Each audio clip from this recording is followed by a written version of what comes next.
Hey everybody, and welcome to Searching for Ghosts on YouTube. This is the revisited series, The Disappearance of Cayce Lynn McDaniel.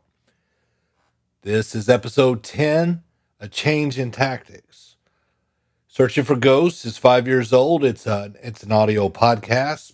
Anywhere you listen to podcasts, Spotify, Apple Podcasts, Amazon, it's already out. This is 5 years later, taking a look back at it. Also, check out season 2 on YouTube. We're putting video to the second season in its entirety. The Bethany Markowski case. Where is Bethany Markowski season 2? Anyway, guys, this is episode 10, like I said, and let's get into this. Let's get into this intro, and then I want to set this thing up. When I first had the idea of doing this podcast, I was pretty naive. I thought that people would be willing to help, especially once they realized that I wasn't just trying to air the juicy gossip that has been floating around for almost 21 years. I envisioned law enforcement working with me to help guide me on where to look in order to help me help them. I hoped that enough substantiated information would come out so I could bypass the rumor mill and squash the rumors once and for all.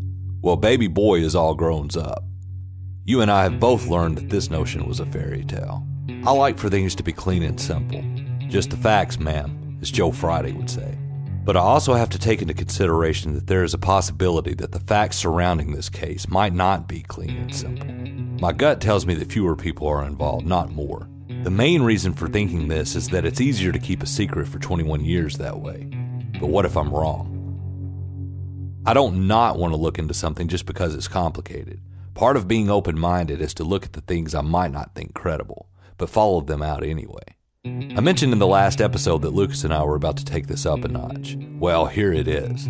We have been contacted separately by a source who went on the record with us both. And this source's theory goes where our investigation was leading us, to Mr. Y. We've decided to use this as a baseline for the rest of our investigation with this podcast.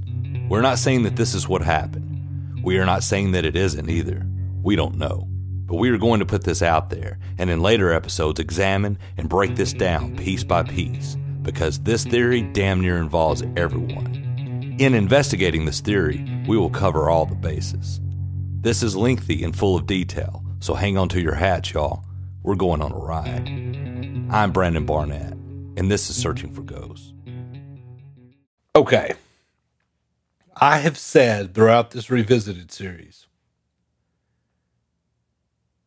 that I don't claim to be the smartest person in the room. And, I worked with some people off and on during this thing. And let's just say that that's not how some people come at this thing. They know better than you. You're stupid. They know how to do it. I was never that way. I mean, I'm not going to entertain BS. If something stinks, man, I'm going to say it stinks. Just like what we've done with the Mark Burns stuff and having him in all these different locations with all these different people and all that stuff. I'm not going to waste my time either, But my ego is not so big to where I can't admit when I'm wrong. This episode here, the source here in this one, I had dealings with her on and off, kind of way before we ever put this podcast out, and she had a lot of information. So this wasn't like a one-off, like the lady with the Mark Burns thing, where it was the pig farm and all that. That's the only time I ever dealt with her. But full disclosure, I did not want to air this episode. I did not. This was Lucas's doing. And the reason why I didn't want to do it, I was skeptical, okay? There's a lot of information, okay, in here. And it reminded me of that lady with the Mark Burns thing, because there were just so many different, and there's so many names being brought up and this and that. And I'm just not, again, not saying that there couldn't have been more than one person or there was some sort of cover up. But once you start getting into this, that look, 3 people can keep a secret if 2 of them are dead, man. You know what I mean? So the more it starts expanding, the more skeptical I get. There's a lot of people in this story. But looking back at it 5 years later, because my original question, my original skepticism of this was, how does she know all this? Okay. But she mentioned that she had a notebook. And, you got to get to think about it before podcast, before whatever. People were basically doing what I was doing with the podcast, which is you kind of become an aggregator where you're kind of just collecting data. Of course, she does have some personal involvement too. I mean, she knew Cayce. Her kids knew Cayce, and she was married into a family at one time of, one of the suspects in this thing. So there is an inside track there. So it's not just some random Joe Blow off the street, but still, it's just like, how does she know all this? But,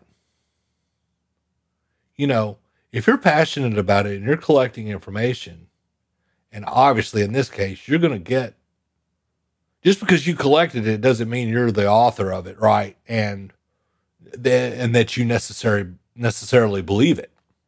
I'm proof of that. Half this stuff in this podcast I've aired, I don't believe it, but you put it out there, So looking back at it 5 years later, you're looking at it, okay, it's like, okay, this was a good, she's a very good aggregator of data. And I think that's how Lucas saw it at the time, because we had just come off the last push of trying to get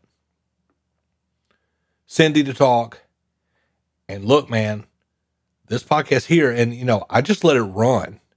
I think I say maybe 2 words in it because there's just so much there to where I told Lucas, we'll spend the rest of the podcast. We'll just take it piece by piece and start dissecting and see what we can come up with, and rip it apart if it doesn't hold true. And then, go after the things, if anything comes up, that bites, but she throws everybody under the bus in this thing, man, and it was just like after going through the Mr. X thing and then, having, Lucas and, Pam come in, and they were very, I don't want to say team Cindy, but it made you think about Cindy in a different way. Last thing I wanted to do was air this at this point. Because, I'm still holding out hope, because she's the best guest to have on, right? Out of anybody. That's what I was still shooting for. Well, she gets thrown under the bus in this. So I told Lucas, man, I don't want to touch this. I don't want to do this. And he talked me into it and said, let's put it out here, man, see what sticks. And in one, and that's what I'm saying now. My ego's not too big. He was right. This episode came at the right time where we were in the podcast, and it was a game changer. Still can't tell you how much of it I think is true. I don't know. But it's a game-changing episode. It is. Like, you could just see a shift in how people would come at you with things now, and it stirred Cindy up. It did, and I don't want to get into too much, I don't think, in this episode, because we didn't go through piece by piece like I wanted it to. Well, like I wanted to. I ended up ending it before we could dissect everything in it. But that with other things, we kind of focused on the stuff that was sounded pretty credible, you know. And I think this was Pete, sorry, it's a Freudian slip. Lucas, sorry. I think this was his idea. Like, this is the most we have on Pete Hill. Like, let's air it. You know, we had to do it with the Mark Burns stuff. Let's do it with Pete, because we don't really have a whole lot else, you know? So let's throw it against the wall and see what sticks. I didn't need my arm twisted. Lucas is Cayce's family. If he says air it, I want to air it. But, you know, in the past, I'm just saying, usually he's the more cautious one, you know? And I'm pretty cautious, man. I'm really concerned with going down the middle, you know, and being as fair as I can with the information. Because, you know, I know my lane. I know I'm a guy with a microphone with limited information, man.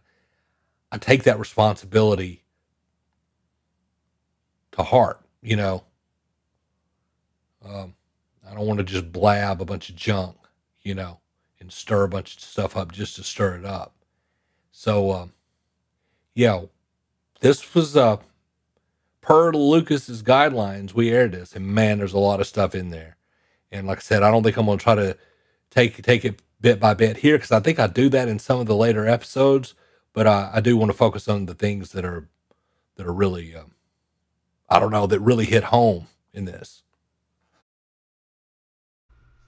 Actually, a suspect, one of the main suspects in this case of Cayce's disappearance, was related to me, was my ex-husband's uncle, and so I knew him, knew what kind of person he was. I was very close to his mother because she was my ex-husband's grandmother, and she come to eat Sunday dinner with us every Sunday. She told me herself several times that her son had done away with Cayce. A person in the same family, on the same side, a female, her and I were pretty close. They had a pond in their backyard. We liked to fish. We would catch a bunch of catfish and have a fish fry. We were fishing, and she was drinking a lot of beer and got pretty intoxicated and told me she knew what had happened to Cayce and who done it, which I had my suspicions along with other people. Nobody just knew for sure. And she told me that her and her husband were at the same party that Pete, Cindy, Steve, Ricky Sykes, who has moved out of state now, were at the same party at Rusty Sykes' house, and that Pete asked Cindy what time Cayce was going to be home, and she said sometime after midnight. Wasn't long after that, he said, I'm going to leave. Made some sexual gestures, but he had to go find something to get into. He left, and then when Cindy and Steve got home, he left between 12 and 12:30. When Cindy and Steve got home, supposedly is when things took place. Okay, let's focus on some of the things of why this is a game-changing episode and why this was so important to air it. One thing is, it, right or wrong, it puts Pete Hill at this party, okay? This party's at Rusty Sykes' house. This party has come up. This came up with Kayjo and Dawn in the beginning, or at least at Rusty's house. Cindy had Dawn take her out there and scope it out with binoculars. Okay. So I knew that there's something to that, right? So this narrative tells a story of Cindy and Steve and Pete being at the same place. Okay. in newspaper articles, Cindy mentions there was a guy at a party that she was at. She thought the police were questioning, blah, blah, blah. Didn't name his name. Okay. But that was Pete Hill. And she puts herself at the party in a news report. Okay. And then, of course, we've just come off the truck thing, right? And the truck, again, right or wrong, kind of goes back to Rusty Sykes. At least that's the theory. Maybe Sam picked her up, maybe. So, unlike Mark Burns, you've got Pete Hill at this in the same setting as Cindy and Steve. And then you have a story of him leaving the party and going to the house. Leaving to go get Cayce. According to this story, he asks Cindy, what time is Cayce going to be home? Again, not saying it's right or wrong, but for the first, you never had anything with Mark Burns doing that kind of thing where you can put him in that scene, right? Somewhere around there. Like, I think I asked Hartsfield, where was Burns that night? What was his alibi? And I think all he said was, who didn't even have an alibi? Well, where did he say he was? Nobody's ever said that. You've got Pete on the scene now. You know what I mean? At least you know where he was spotted. So that was big, man. That was big because the party started coming into focus. And then when you start asking around, I don't know, people started changing their story. This comes later, but people started changing their story about when they were there, who they were there at the same time as, blah, blah, blah. Everybody got really shady when it came to that party. Everybody did. It would tell Lucas one thing, tell me something else. This lady that was in my family I was married into said she was either getting in the shower, out of the shower, but she was in the bathroom. She heard Pete come into the house talking to her boyfriend, who's this lady's brother. They give me this information. And said that he said, man, I've really done something crazy. And told her brother exactly who he had done it to, that he left the party, went to Cindy and Steve's house. Cayce was real fond of him, felt safe with him. She let him in, and he was messed up. They had been taking, I was told, ecstasy, meth, drinking, I don't know, a lot of different drugs. She let him in with no problem because she knew him and trusted him, and he proceeded to make sexual advances on her, and he has a really, from what I've heard, satanic, really weird, perverted sexual fetish. I know a lady that used to be married to him, so he's just got some really weird sexual hang-ups, and cleaned everything up, and that's the only explanation that they can think of for the house being so spotless and the carpet being damp where it had been shampooed. I was told that they used a pressure washer to clean it up. The girl that was getting in the shower and heard all this, that went to the family member I'm talking about, that was in a previous family I was in, not Cayce's family member, was really freaking out over it and told the lady I know that told me, and she was real close to Joe Shepherd. Joe Shepherd was sheriff even got their marijuana and a few drugs from Joe Shepherd, so they knew him well. She had his phone number. This was Saturday. She called him at home and told him what had happened, who done it, you know, where she supposedly was, and he told her to keep her mouth shut, not repeat it, stay out of it, and let him handle it, and he brushed it under the rug. But, you know, she, and I'm not airing this stuff here, but, you know, she said that it was done, that he left the party, did it there at the house, you know, and then talks about a massive cover-up. And I don't know, man. I mean, who knows, right? You know, but it's just, again, just trying to air it after you've kind of been pleading to Cindy to come forward. It's just like, well, that's done. You know, that, not after this one. This sure as hell ain't happening.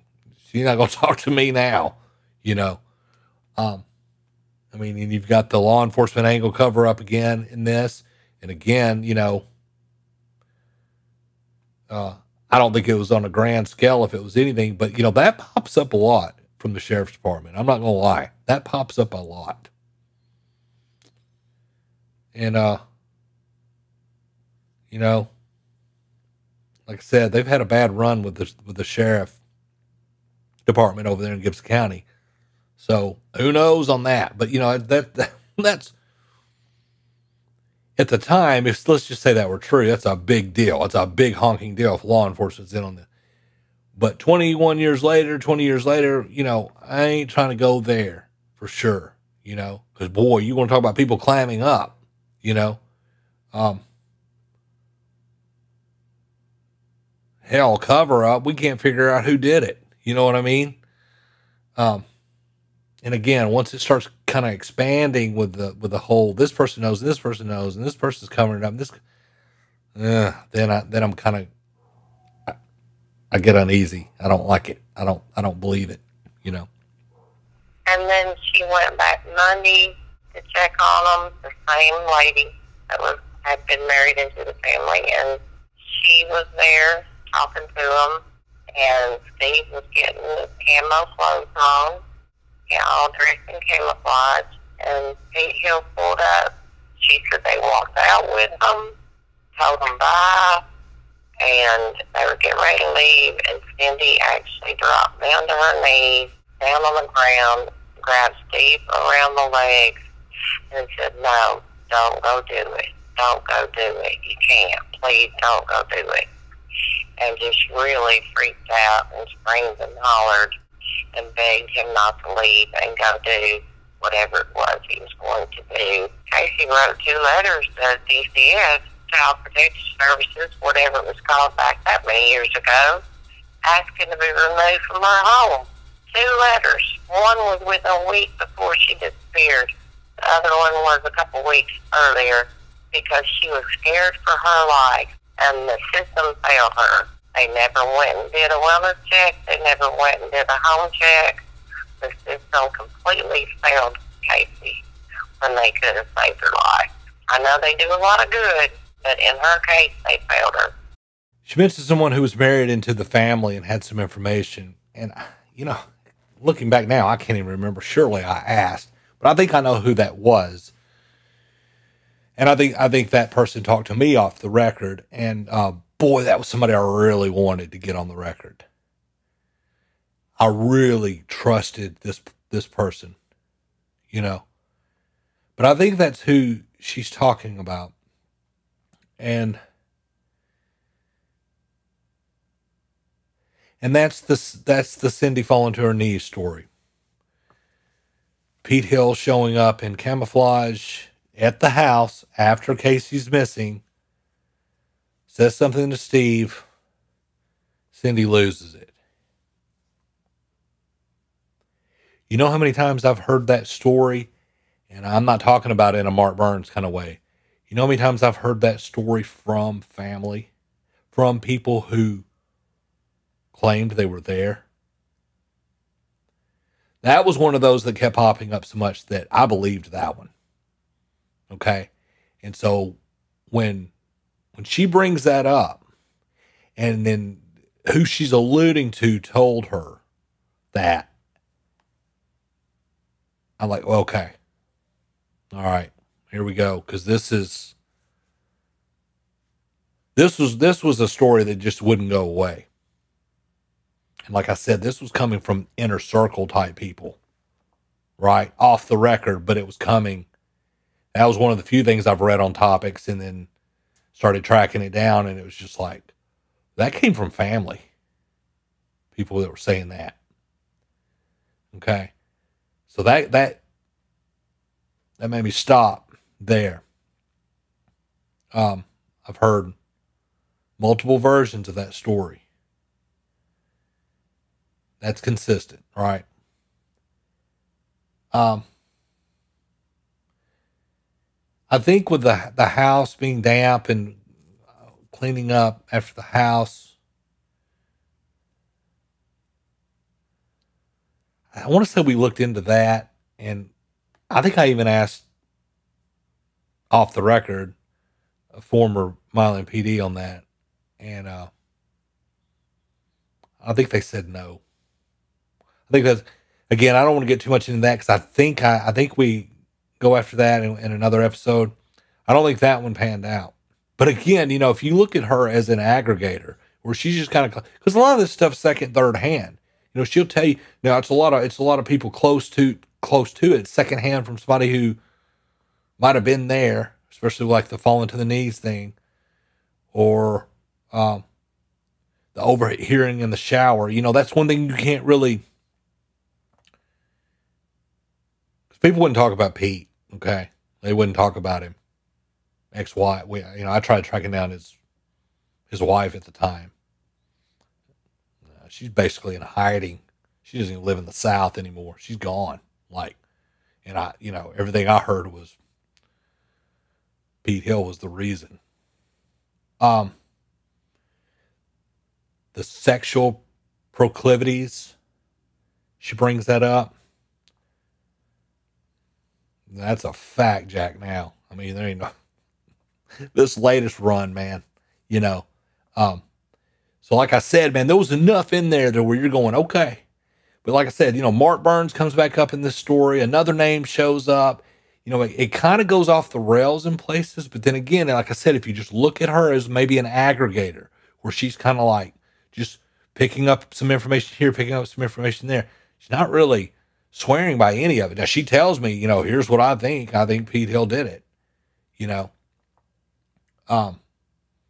You take it like that, again, kudos for him pushing me to put that out, because that changed it. That changed the thing. It got us a couple Mark Burns stories still come in, but that put us on the Pete trail, man, in that party, and it's just like, okay, well, there's something to ask Cindy about that party, let's find out. And then, you go back and you realize, okay, K-Joe talking, well, she just knew she was in that levee.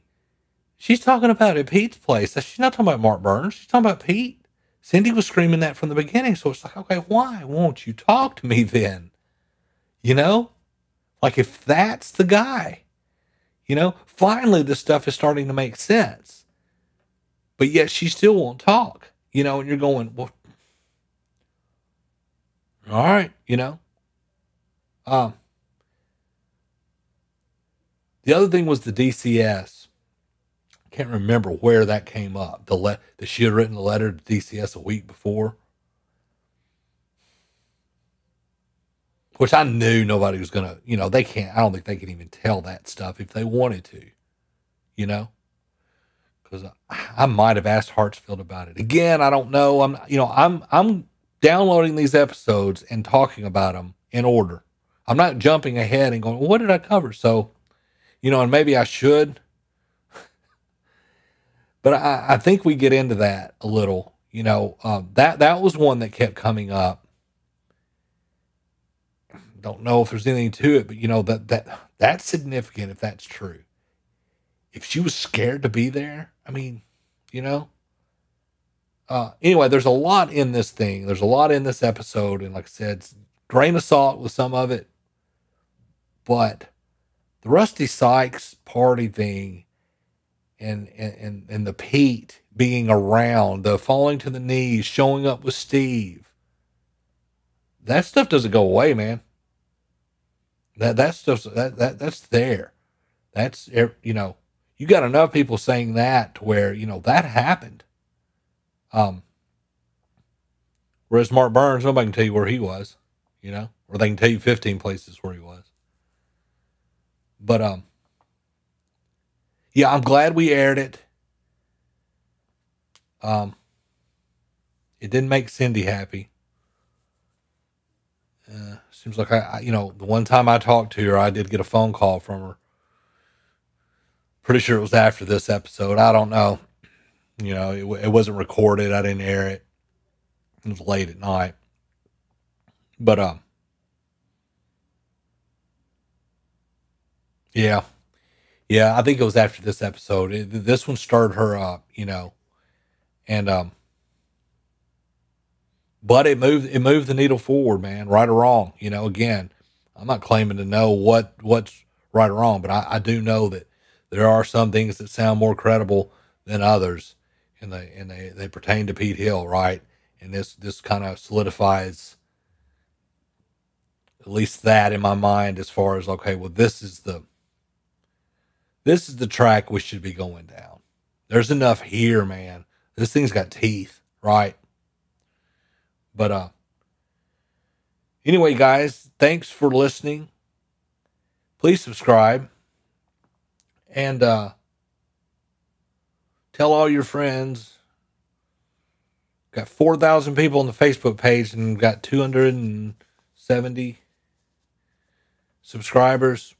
And thank you to all you who do it. But I think a lot of people are just jumping on there and watching the stuff. But I wish they would subscribe. It would change the way that channel's looked at, and it'll allow me to do more, you know. Anyway, thanks for watching, guys, and I'll see you on the flip side for episode 11.